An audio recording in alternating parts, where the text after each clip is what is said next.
하나님 말씀 함께 보시겠습니다. 구약 성경 역대하 16장 7절에서 14절까지 말씀입니다. 역대하 16장 7절에서 14절까지 말씀입니다. 677면쯤에 있습니다. 교독하십니다. 그때의 선지자 하나니가 유다 왕 아사에게 나와서 그에게 이르되 왕이 아람 왕을 의지하고 왕의 하나님 여호와를 의지하지 아니하였으므로 아람 왕의 군대가 왕의 손에서 벗어났나이다.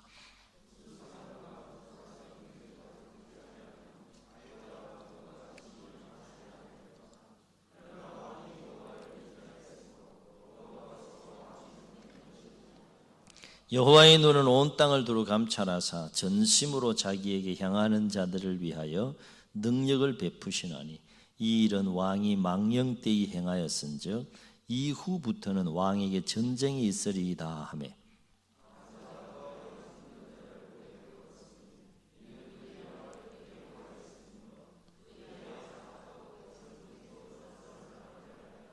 아사의 처음부터 끝까지의 행적은 유다와 이스라엘 열왕기에 기록되니라.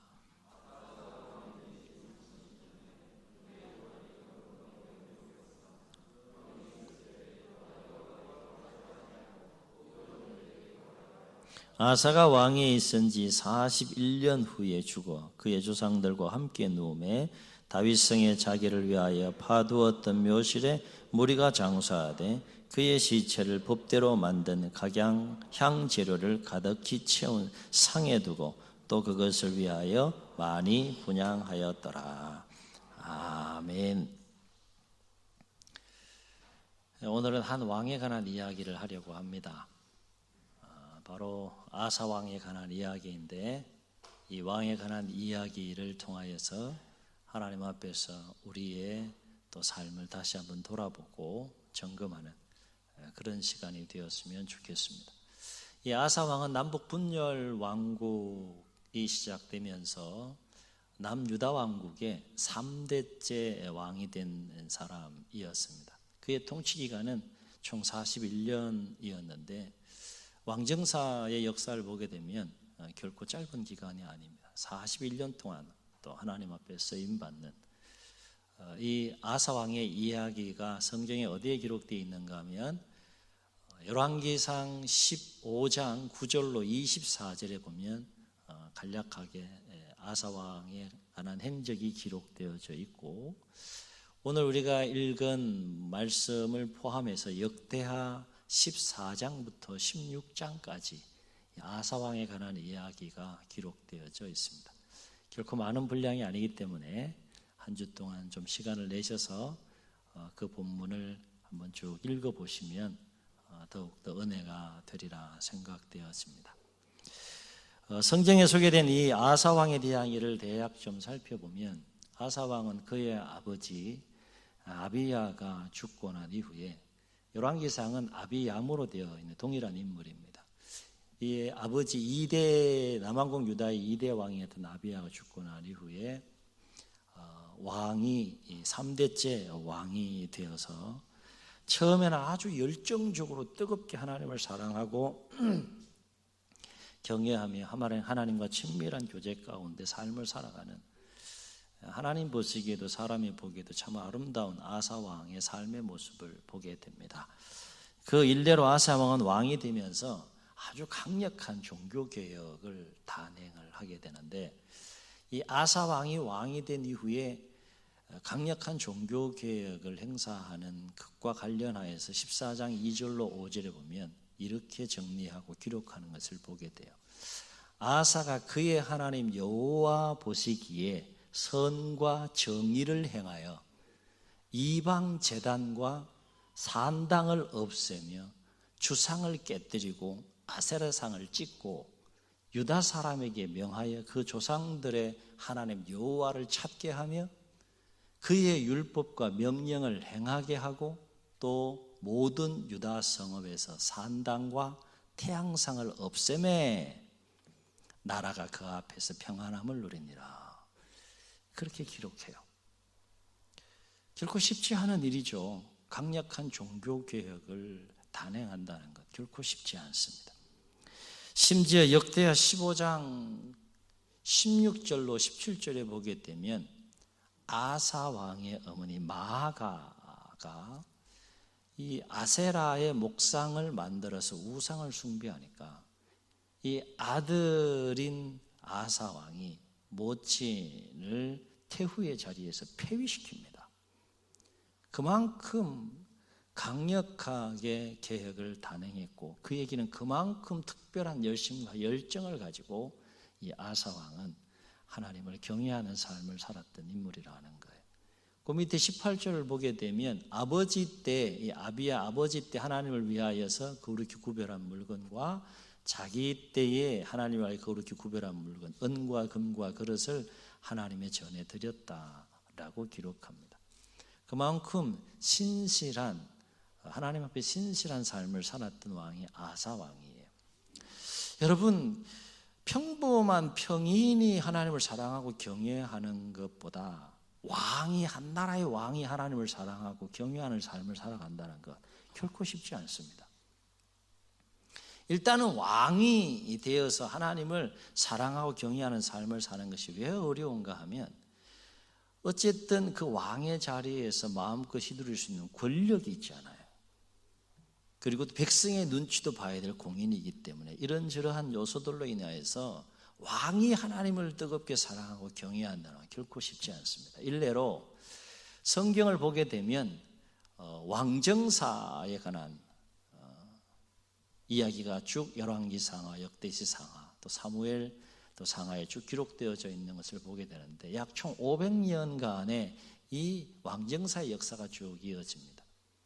그 중에서 분열왕국사를 보게 되면 이 북왕국 이스라엘의 역사가 한 210년 동안 쭉 흘러가는 과정 속에 19명의 왕이 계속해서 뒤바뀝니다.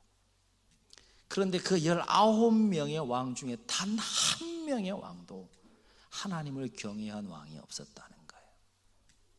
남왕국은 조금 더 역사가 길게 가고 다른 양상인데 약 345년, 물론 자료에 따라 조금씩 연도는 다릅니다. 약 345년에 북왕국보다는 약 134, 5년 정도 역사가 더 길게 가는데 이 남왕국에는 그 여왕을 포함해서 총 20명의 왕의 역사가 쭉, 통치의 역사가 쭉 이어지게 되는데 그 20명의 왕 중에 유독 하나님께 선하다라고 평가를 받은 왕이 8명밖에 안 됩니다. 총 19 더하기 20 하면 얼마예요? 19 더하기 20 하면? 하여튼 그래요. 39명의 왕이 500여 년의 그 통치의 왕정사를 이어가면서 하나님을 경외하며 삶을 살아간다는 것이 얼마나 어려운지를 왕정사 역사를 통해서 우리가 다시 한번 볼 수 있습니다. 그러므로 이 초창기 때의 아사 왕이 아버지는 또 하나님을 경외하지 않는 죄악의 길을 걸어갔음에도 불구하고 이 아들 때인 아사 왕이 강력한 종교 개혁을 단행하면서 어머니 모친까지 우상 숭배하는 것으로 인하여 폐위시키기까지 하면서 강력하게 그렇게 하나님을 경외하는 삶을 살아간다는 것이 결코 쉽지 않고 귀한 삶을 살았던 이 아사의 모습을 보게 돼요. 그래서 하나님 보시기에 참으로 아름답잖아요. 그래서 14장을 보게 되면 특히 6절로 8절을 쭉 보게 되면 여러분 성경을 보시면서 따라오시면 되겠습니다. 14장 6절로 8절을 보게 되면 그렇게 하나님을 향한 특심한 열정과 열심을 가지고 하나님을 경외하는 삶을 산 이 아사 왕이 하나님 보시기에 너무 아름답고 귀한 거예요. 그러니까 마음껏 축복해 줍니다. 어떤 복을 주셨다라고 성경은 기록하고 있는가 하면 평안함을 주셨다라고 했어요. 그리고 형통한 복을 주십니다. 그리고 힘과 능력을 주셔서 66만 명에 달하는 큰 용사로 군대를 조직해서 국방을 견고하고 튼튼하게 하셨다라고 했어요. 그리고 그 14장 9절로 15절에 보게 되면 전쟁이 터지는데 이러한 상황 속에서 구스의 세라 왕이 100만 대군과 300대의 병거를 이끌고 이 남유다를 치러 올라옵니다. 객관적인 전력상으로 보면 남유다가 질 수밖에 없는 이 전쟁인데 이때 누가 개입하는가 하면 하나님의 아사 왕의 편에 섭니다. 그래서 친히 하나님이 싸워주셨다라고 성경은 기록해요. 그래서 이 부스의 100만 대군과의 전쟁에서 크게 이기고 승리함으로 아사 왕에게 하나님께서 승리를 주시는 이야기가 14장 9절로 15절에 쭉 기록되어져 있는 것을 보게 돼요. 이때가 아사 왕이 통치한 지 15년째 되는 해였다라고 했는데 15장 19절을 보게 되면 이때부터 아사 왕이 통치 35년간 이어질 동안 다시는 전쟁이 없었다라고 성경은 말합니다. 그 얘기는 그만큼 아사 왕이 하나님 앞에 신실한 삶을 살았다는 것이고 하나님도 그러한 아사 왕을 아끼고 사랑하는 삶을 사셔서 그런 복을 누리게 하셨다는 것입니다. 그러니까 아사 왕은 왕이 된 지 통치 35년까지는 참으로 하나님의 신실한 사람이었고 그리고 왕으로서도 신실한 왕으로서 하나님의 은혜와 축복 속에서 하나님이 주시는 평안함과 하나님이 주시는 형통함과 하나님이 주시는 능력과 하나님이 주시는 승리를 누리며 이 35년 동안을 통치하며 다스렸다는 거예요. 여기까지는 참 좋습니다. 그렇게 삶이 끝나면 얼마나 아름답고 좋겠어요. 그러나 좋은 시절은 여기까지였다는 거예요. 아사 왕이 통치한 지 36년 이후부터 그가 죽음을 맞이하기까지의 인생 통치 말년과 인생 후반기의 모습을 보게 되면 전반기의 모습과는 너무나 다른 대조적인 이 아사 왕의 모습을 보게 돼요. 내가 언제 하나님을 그렇게 섬기고 경외하는 삶을 살았느냐는 듯이 하나님과 멀리 떨어져 삶을 살아가는 이 아사 왕의 안타까운 모습을 우리가 성경을 통해서 보게 됩니다. 역대하 16장에 보게 되면 하나님과 멀어진 이 아사 왕의 그 모습을 두 가지 사건을 통해서 역대하 기자는 우리에게 소개시켜주고 있는데 첫 번째 사건은 뭔가 하면 남왕국 아사 왕이 남왕국을 통치하고 있을 때 북왕국의 왕이 누구였는가? 바사라고 하는 왕이었어요. 이 바사 왕이 남왕국 동족인 그 유다를 치러 올라와서 남왕국 전체를 점령하기 위한 그 전략을 세우고 또 교두보를 확보하기 위하여서 라마라고 하는 지역을 빼앗아 그것을 요새화하는 작업을 시작하는 사건이 아사 통치 36년에 일어나게 됩니다. 바사가 이렇게 한 배경을 보게 되면 이 라마라고 하는 지역은 북왕국 이스라엘과 남왕국 유다 그 사이에 변경 지역에 있는 성읍이었는데 이 베냐민 지파에 속한 성읍이었습니다. 근데 원래는 이 라마 지역이 북왕국 이스라엘의 땅에 속한 성읍이었어요. 그런데 남북 분열 왕국이 솔로몬 이후에 시작이 되면서 국경 지역이 아무래도 영토 분쟁이 잦아서 일어나지 않겠습니까? 그 과정에서 아사의 왕인 이 아비암이 북왕국 이스라엘을 시작한 여로보암 왕으로부터 이 라마 지역을 빼앗게 됩니다. 그래서 바사 왕이 침략했을 때에는 당시에 이 라마 지역은 남유다의 성읍에 속한 지역이었다는 거예요. 그런데 이 바사 왕은 하나님의 축복 속에서 이 아사 왕이 다스리는 남유다가 점점 더 강성해지는 거예요. 점점 더 흥황해 가는 겁니다. 그 모습을 보고 위기의식을 느낀 데다가 북쪽은 점점 쪽으로 드는데 남쪽은 점점 더 하나님의 축복 속에서 강성해져 가니까 북쪽에 있는 그 바사 왕이 통치하는 백성들이 남쪽으로 많이 남하하는 일들이 자꾸 생기는 거예요. 그래서 그것에 대한 위기의식을 느끼고 국경 지역을 더욱더 경비를 강화하고 남유다 왕국 전체를 점령하기 위한 전초기지를 세우기 위해서 이 남유다를 침략해 들어와 가지고 라마 지역을 점령해서 그것을 요새화하고 있었다라고 하는 것입니다. 자, 이런 상황에서 남유다의 아사 왕은 마음이 평안했습니까? 불안했겠습니까? 불안한 거예요. 그래서 이 위기 상황 가운데에서 예전 같으면 하나님을 찾고 의지하며 하나님의 도움을 구했을 텐데 이 위기 상황 가운데에서 이 아사 왕은 하나님 보시기에 참으로 망령된 행동을 합니다. 그것은 뭔가 하면 하나님을 찾지 않고 전쟁의 위기 가운데에서 이방 왕의 힘을 의지해요. 아람 왕 벤 하닷이라고 하는 이 왕의 도움을 받아서 북이스라엘을 치게 합니다. 대신에 막대한 뇌물을 그 아람 왕에게 건네주는 일이 발생하게 되는데 16장 2절에 보게 되면 여호와의 전에 있는 곳간과 왕궁에 있는 곳간에 있는 은금을 내어다가 그 아람 왕에 주었다라고 기록합니다.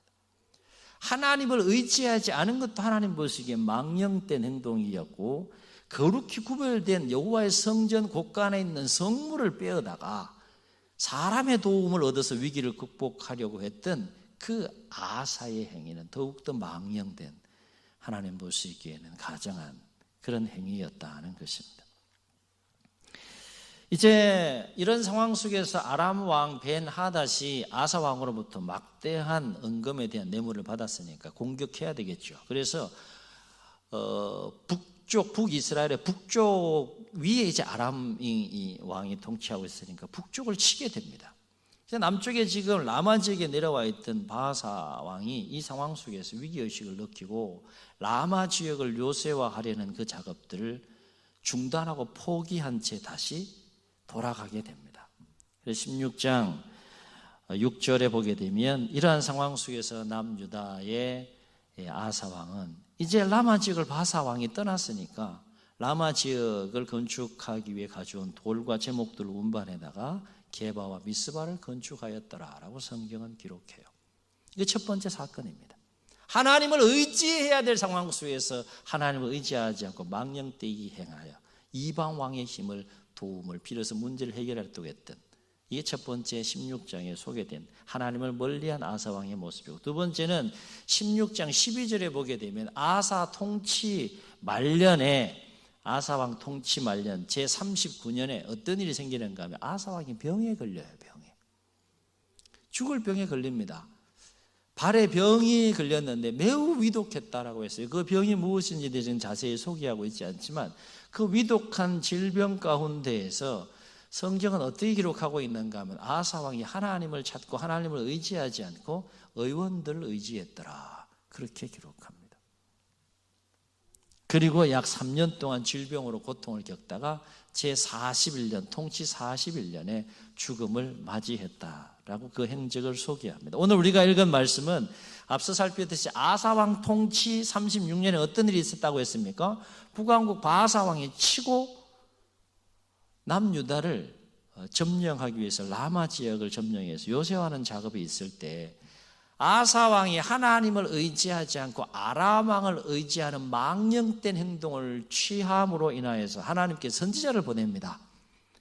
그 하나님이 보낸 선지자가 누군가 하면 하나니라고 하는 선지자인데, 이 하나니를 통하여서 아사 왕을 무섭게 책망하는 내용이 오늘 우리가 읽은 본문의 말씀 7절부터 9절에 나와 있는 말씀이에요. 우리가 말씀을 다시 한번 화면을 보시고 읽어보시겠습니다. 시작.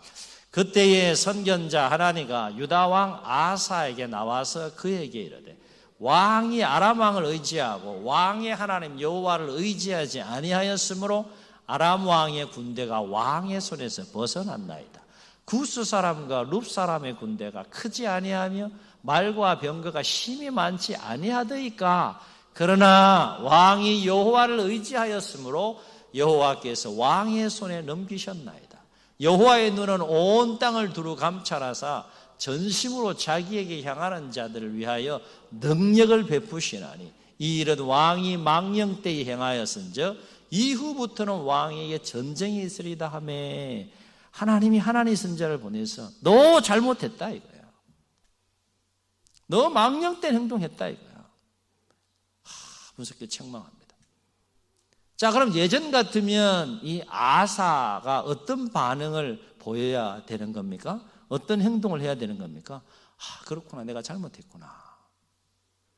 돌이키고 회개하고 참회해야 될 이 아사 왕이 10절을 보면 어떤 행동을 하면 했는가 하면 이렇게 행동했다고 그랬어요. 아사가 노하여 선견자를 옥에 가두었으니 이는 그의 말을 듣고 크게 노하였으며 또 그때에 아사가 또 백성 중 몇 명을 학대하였더라 그랬어요. 우리가 생각하는 아사의 모습이 아닙니다. 얼마나 아사 왕이 하나님과 멀어진 삶을 살아가고 있는지의 모습을 성경은 그렇게 기록해 주고 있어요. 하나님의 참 선지자와 그를 통해 선포된 그 말씀을 멸시하는 거죠. 무시하는 거죠. 이러한 아사의 행동은 15장 1절로 15절에 보게 되면 우리가 살폈듯이 100만이 넘는 구스와의 전쟁에서 승리하고 돌아온 아사 왕에게 하나님께서 또 다른 선지자인 아사랴 선지자를 보내서 아사 왕으로 하여금 예언의 말씀을 하게 하는데, 이때 아사 왕의 마음이 뜨거워지게 됩니다. 하나님을 향한 마음이 더욱더 뜨거워지게 돼서 어떤 행동을 하게 되는가 하면, 꼭 댁에 가셔서 읽어보시기 바랍니다. 11절과 12절에 보게 되면 그 구스와의 100만 대군인 구스와의 전쟁에 승리하여 얻은 그 많은 전리품들 중에 좋은 것들을 골랐는데 무엇을 골랐는가 하면 소 700마리. 소 몇 마리요? 작아요, 많아요? 어마어마하게 많은 수예요. 그리고 양 7,000마리. 몇 마리? 7,000마리. 이거 쉬운 거 아닙니다. 소 700마리와 양 7,000마리를 온 이스라엘 백성들과 함께 여호와께 제사를 드렸다라고 했어요. 그게 아사 왕의 모습이었어요. 아울러서 제사만 드린 것이 아니라 제사를 드린 이후에 어떤 행동을 했는가 하면 온 이스라엘 백성들과 함께 하나님 앞에 언약을 맺고 맹세를 했는데, 그 내용이 뭔가 하면 우리가 목숨을 다하고 마음을 다하여 여호와 하나님을 경외하자 라고 하나님 앞에 언약하고 맹세했다는 내용이 15장 1절로 15절에 나와요. 이러한 아사의 모습과는 너무나 대조적인 모습이 16장에 지금 나오고 있는 거예요. 하나님의 선지자를 통해 책망했을 때 전혀 뜻밖의 반응을 보이는 아사 왕의 모습을 보게 됩니다. 그렇습니다. 아사 왕은 그가 왕이 된 지 무려 35년 동안 하나님 앞에 신실한 삶을 살았던 왕이었어요. 그러나 통치 36년 이후에 죽기까지의 그의 삶의 모습을 보면 완전히 하나님과 동떨어진, 하나님과 멀어진 삶을 살면서 타락의 길을 걷다가 하나님의 징계 가운데에서 죽음을 맞이하는 이 아사 왕의 모습을 보게 됩니다. 사랑하는 성도들, 우리가 이 아사 왕의 일생을 통해서 주목할 것이 뭘까요? 어떤 이유와 상황이 되었든지 간에 하나님을 향한 마음이 무너지면 반드시 인생은 무너질 수밖에 없다는 거예요. 아멘. 깨닫는 은혜가 있기를, 도전이 되는 은혜가 있기를 주의 이름으로 축원합니다. 하나님을 향한 마음이 무너지게 되면 하나님을 향한 마음만 무너지는 것이 아니라 그 인생이 무너진다는 거예요. 아사 왕의 이야기를 통해서 우리가 그것을 볼 줄 알아야 된다는 겁니다. 아사 왕의 이야기는 우리의 이야기가 될 수 있다는 것이, 삶은 하나님이 주관하시기 때문에 그렇습니다. 하나님을 향한 마음, 하나님께서 가장 귀하게 여기는 마음이죠. 하나님의 백성들의 가장 우선적으로 요구하는 마음이죠. 그 마음이 무너지면 상황이 어떻든 이유와 또 조건이 어떻든 그 하나님을 향한 마음이 무너지면 동시에 인생이 무너진다는 것입니다. 그렇다면 왜 그토록 하나님을 향한 마음이 신실했던 이 아사 왕의 마음이 그렇게 변질되고 무너질 수밖에 없었을까? 여러분 가만히 보세요. 아사 왕은 하나님을 모르는 왕이 아니었어요. 북왕국 이스라엘 19명의 왕들처럼 하나님을 모르는 왕이 아니었어요. 누구보다도 왕이 된 이후에 강력한 종교 개혁을 단행했고, 그리고 모친까지, 우상을 숭배하는 모친까지 폐위시키기까지 했던 왕이었어요. 하나님의 살아계심을 누구보다도 잘 알았고, 살아계신 하나님을 누구보다도 리얼하게 경험했던 왕이 아사 왕이었어요. 하나님의 손길 속에 평안함을 경험했고 누렸고, 하나님의 손길 속에 형통함을 누렸고, 하나님의 손길 속에 능력 있는 삶을 살았고, 하나님의 손길 속에 승리하는 삶을 살았던 인물이 아사 왕이었어요. 무려 35년 동안.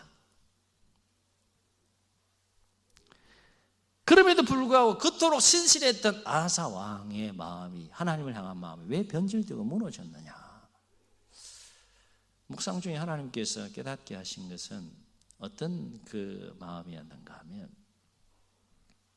상황의 변화들 속에서, 흘러가는 세월의 변화와 흐름 속에서 하나님을 향한 아사 왕의 마음이 식어버렸다는 거예요. 식어버렸다.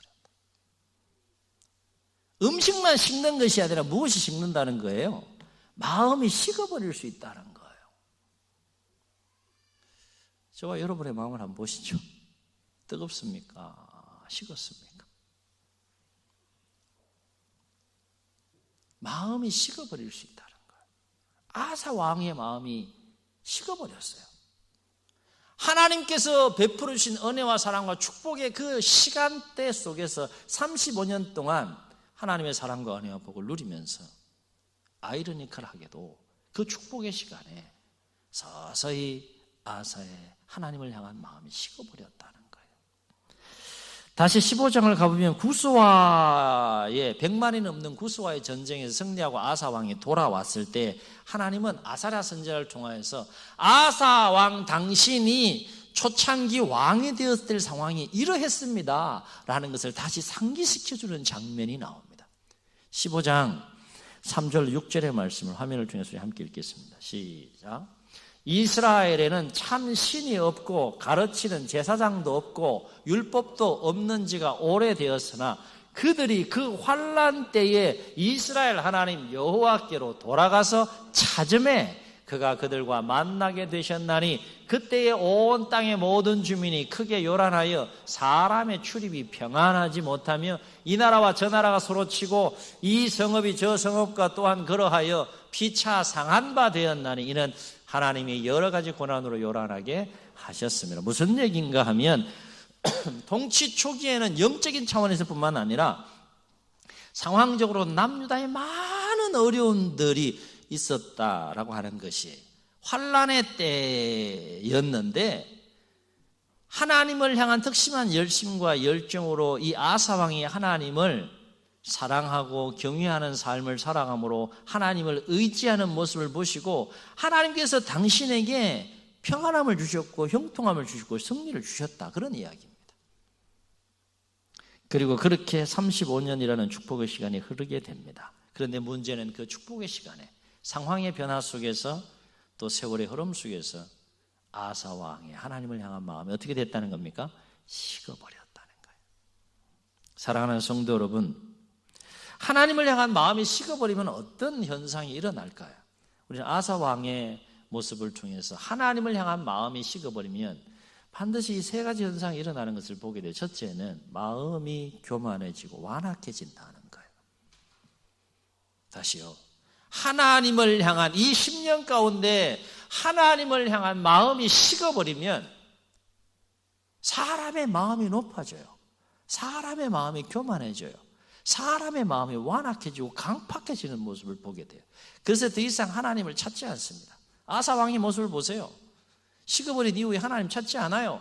하나님 말씀 듣지 않습니다. 들으려고 하지 않습니다. 오히려 박해하고 무시하고 멸시합니다. 하나님을 의지하지 않습니다. 이제 하나님이 시시하게 보이는 거죠. 이제 먹고 살만한 거예요. 하나님 없이도 얼마든지 살 수 있을 것 같은 거예요. 그러나 잠언의 지혜는 이와 관련해서 우리에게 강력하게 이렇게 권면합니다. 잠언 16장 18절에서 잠언의 지혜자가 말하기를 교만은 패망의 선봉이요 그만하면 넘어짐의 앞잡이니라 그랬어요.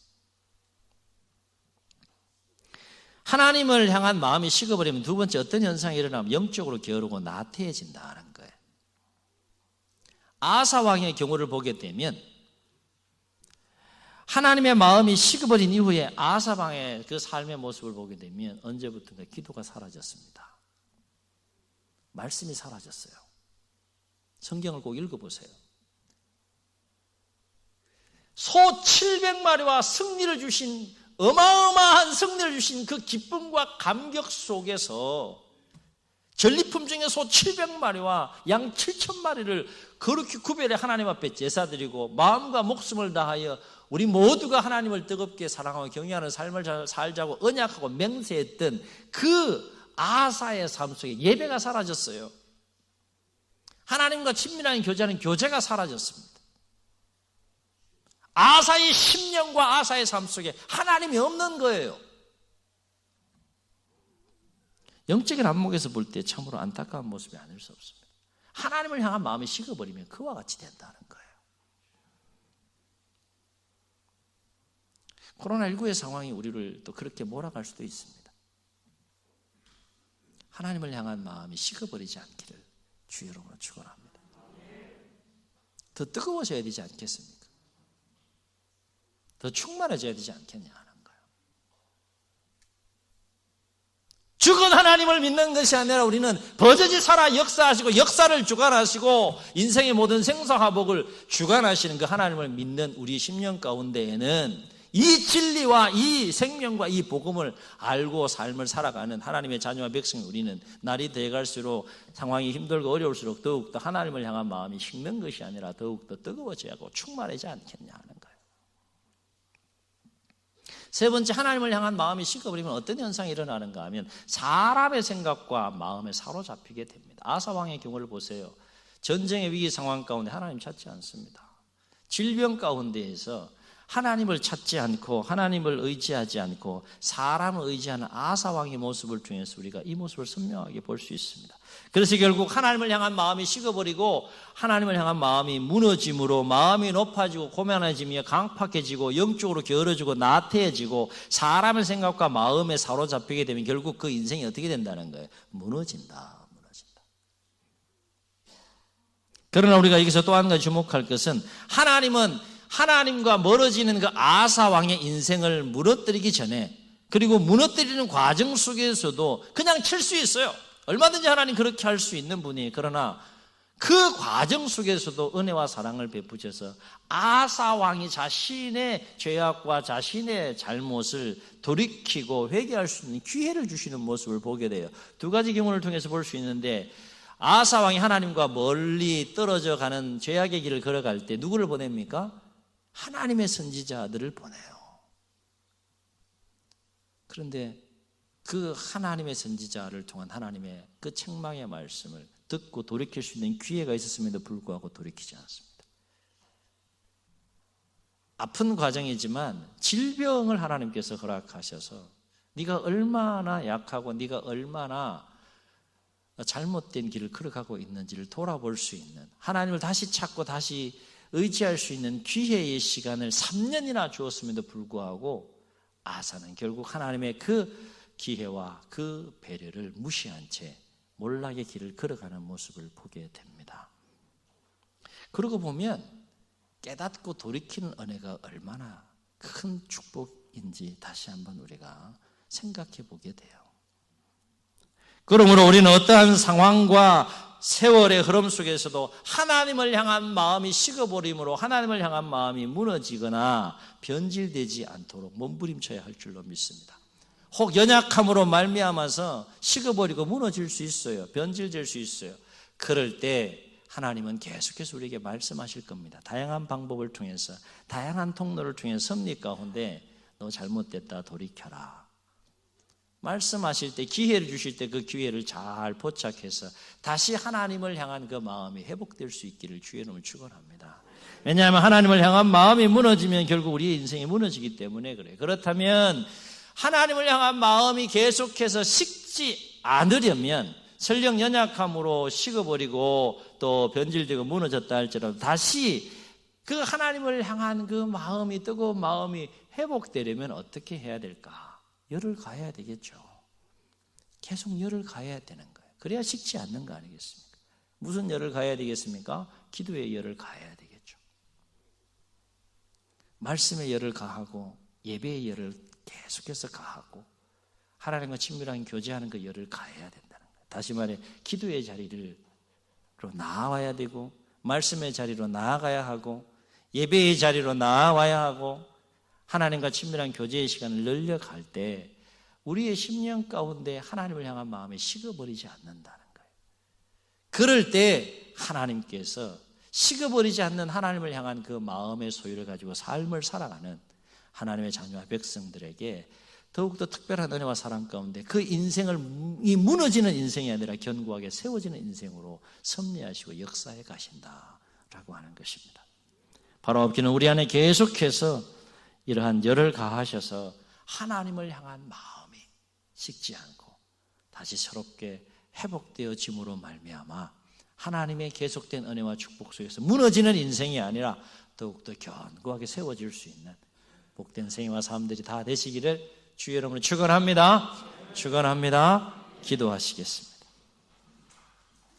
그렇습니다. 하나님, 오늘 말씀을 통해서 누가 역사를 주관하는지, 누가 인생의 생사화복을 주관하는지 다시 한번 보게 하시고 알게 하시니 감사합니다. 하나님을 향한 마음이 어떠한 상황 속에서도 또 세월의 변화와 흐름 속에서도 식어버림으로 무너지거나 변질되지 않도록 우리의 마음을 주장하여 주옵소서. 날이 되어 갈수록 더 하나님을 경외하는 마음이 뜨거워지고 충만해지고 온전해지게 도와주셔서 하나님의 은혜와 축복 속에 견고하게 세워져가는 복된 생애와 삶들이 다 될 수 있도록 역사하여 주옵소서. 기도의 자리를 다시 회복하게 하시고 말씀의 자리를 다시 회복하고 예배의 자리를 다시 회복하고 하나님과 친밀하게 교제하는 시간들을 다시 회복할 수 있는 은혜를 우리 가운데 허락하여 주시옵소서.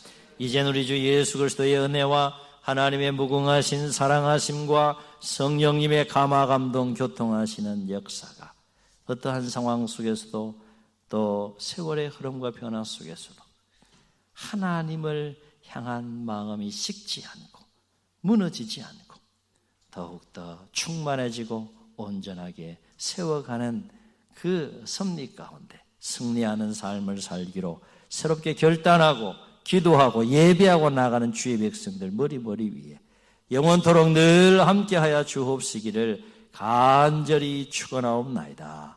아멘.